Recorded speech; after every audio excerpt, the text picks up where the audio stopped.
नमस्कार मित्रांनो, ठरलं तर मग या मालिकेच्या आता येणाऱ्या काही पुढील भागांमध्ये आपल्याला धमाका पाहायला मिळणार आहे.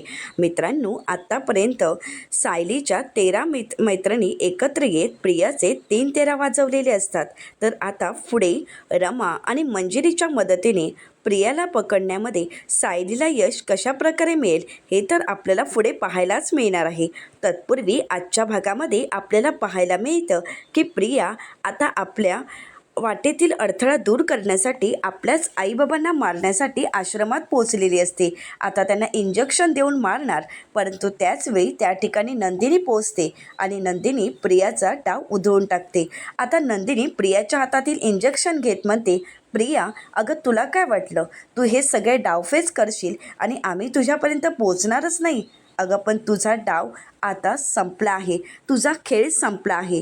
तू स्वतःच्या आईवडिलांना मारण्यासाठी इथपर्यंत पोचलीस. अगं हे सगळं करत असताना तुला लाजही वाटली नाही का? ही गोष्टही तू विसरून गेलीस का की हे तुझे जन्मदाते आईवडील आहेत? प्रिया, तू असं कसं वागू शकतेस? म्हणजे एखाद्याचा जीव घेताना तुला एवढाही विचार येत नाही का की ते तुझे आईबाबा आहेत, त्यांनी तुला जन्म दिलाय. अगं स्वतःला वाचवण्यासाठी तू स्वतःच्या जन्मदाते आईवडिलांना मारायला निघालीस. आता नंदिनी प्रियाची चांगलीच शाळा घेते आणि तिच्या सणसणीत कानाखाली मारते.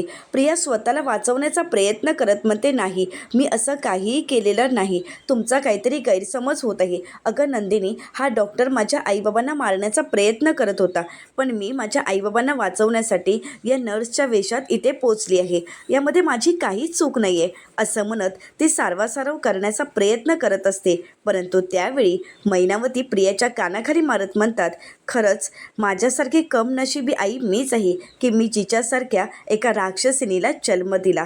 तर त्यानंतर आता नंदिनीसुद्धा प्रियेच्या कानाखाली मारते. आता नंदिनीने अगोदरच इन्स्पेक्टर साहेबांना तिथे बोलवलेलं असतं, पोलिसांची टीम तर तिथे आलेली असते, परंतु 6 वाजून गेल्यामुळे आता प्रियाला अटक होऊ शकत नाही आणि म्हणूनच आता नंदिनी प्रियाला सुभेदारांच्या घरी घेऊन जायला सांगते. पोलिसांची टीम प्रियाला सुभेदारांच्या घरी घेऊन येते. आता प्रिया मात्र पूर्णपणे घाबरून गेलेली असते, कारण रात्रभर प्रियावर पोलिसांची करडी नजर असते आणि दुसऱ्या दिवशी सकाळी पोलीस आता प्रियाला अटक करणार. परंतु घाबरलेली प्रिया स्वतःला वाचवण्यासाठी काही पैसे घेते आणि त्यानंतर म्हणते की नाही, इथून पळ काढायलाच हवा. आता प्रिया तिथून पळ काढणार, परंतु दुसरीकडे सायलीच्या हाती सगळ्यात मोठा पुरावा लागलेला असतो, तो म्हणजे शांता मावशीच्या खुनाचे सगळे पुरावे. इकडे प्रिया पळ काढण्यासाठी घराबाहेर पडते, परंतु आता ज्यावेळी ती बस स्थानकावर जाते त्यावेळी मात्र मंजिरीने प्रियाला पाहिलेलं असतं आणि म्हणूनच मंजिरी आता सायलीला फोन करते आणि म्हणू लागते, सायलीताई, अगं मी इथे प्रियाला पाहिलं. आता हे ऐकल्यानंतर सायलीला धक्काच बसतो. सायली मंजिरीला म्हणते, मंजिरी काहीही कर आणि त्या प्रियाला तिथेच थांबव. तर त्यानंतर आता सायली रमाला फोन करते आणि म्हणू लागते, मंजिरीच्या मदतीला जाशील का, कारण काही करून आपल्याला त्या प्रियाला पकडायचं आहे.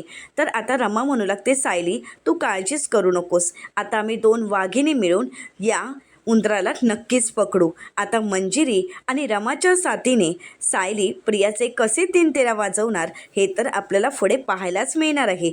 मित्रांनो, अशाच मालिकांचे नवनवीन अपडेट पाहण्यासाठी चॅनलला नक्कीच सबस्क्राईब करा. आजचा व्हिडिओ आणि या मालिकेचा आजचा थोडक्यात एपिसोड तुम्हाला कसा वाटला हे कमेंट करून नक्कीच कळवा आणि आजचा व्हिडिओ पाहिल्याबद्दल तुम्हा सर्वांचे अगदी मनपूर्वक धन्यवाद. आजचा व्हिडिओ तुम्हाला कसा